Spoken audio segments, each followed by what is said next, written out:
Hello, in this video I'm going to show you how to reattach this trim right here that goes along the door sills and the quarter panel on wagons of S123s.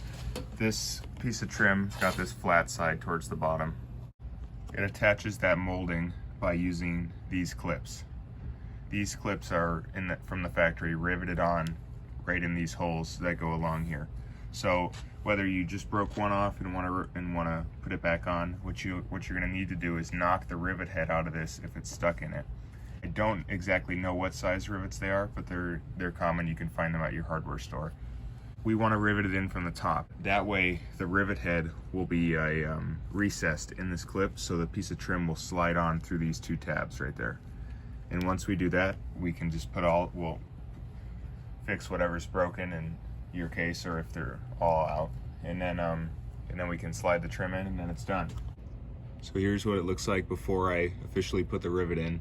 Remember, we want the head of the rivet right here facing up, so we don't interfere with how the piece of molding sits on the car. If you did it the other way, I don't even think it would fit at all. But there's that. These clips are, I believe, zinc coated from the factory, but mine are just this color because I coated them because they were starting to corrode.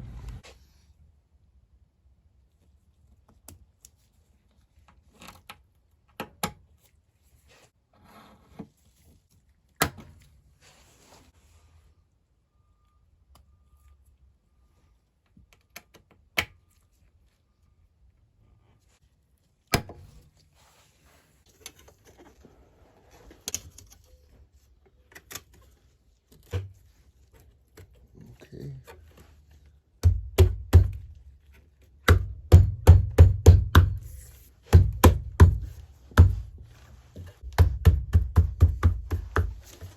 So that's how you install the trim or molding that goes on the door sills on a 123 or 123, S123 or C123.